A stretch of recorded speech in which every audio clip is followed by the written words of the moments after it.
Әйел адамның ер адам үшін ғана емес, әлем үшін сұлу болуы маңызды. Сұлулық әлемді құтқарады деген сөздің өзі ақ әйелдер қауымына үлкен жүк артып тұр. Сұлу болудың, сымбатты болып жүрудің сан түрлі жолдары бар.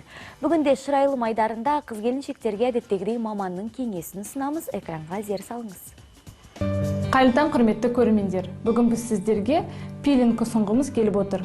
Бұл пилинг бетіңізді ылғалдандырып, бетіңізге жарық сыйлайды. Бетіміз құрғақ болғандықтан сүтпен жуып, бетті сергітіп, залалсыздандырып дайындап аламыз. Пилингімізді бастаймыз.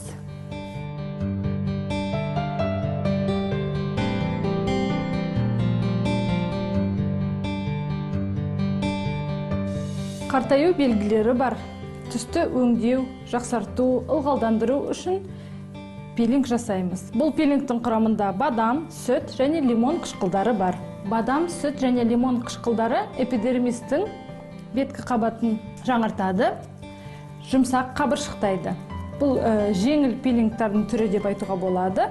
Жасушаның жаңару процестерін ынталандырады, бетті ылғалдайды. Пилингті 4 минутқа жағып қоямыз. Жағып жатқан жағдайымызда ол жұмсақ болады. Содан соң осындай кілегейлі болып өзінің жұмысын жасайды. Және бұл пилингті 4 рет 7-10 күнде жасасақ, бетіміздің өңі 52%-ға, беттегі әжімдер 61%-ға төмендейді.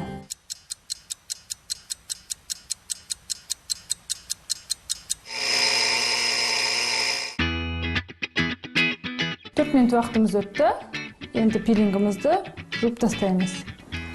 Бұл пилингтің құрамында 3 қышқыл болғандықтан бетіңізді тітіркендіріп, күйдіретін сезім сияқты әртүрлі сезімдерді сезінуіңіз мүмкін.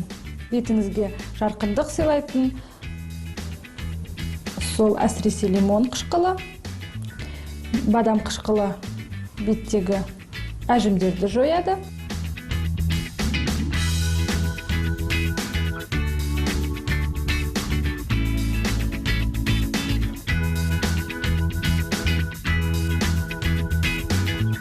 Пилингтан кейін жағатын, бетті қалпына келтіретін крем маска жағып қоямыз 15 минутқа.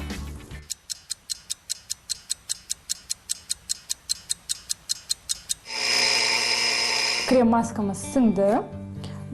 Сіңбеген жағдайда оны құрғақ салфеткамен құрғатушы едік. Бірақ қонағымыздың терісі құрғақ болғандықтан крем маскамыз жақсы сіңіп кетті. Осылайша процедурамызды аяқтаймыз.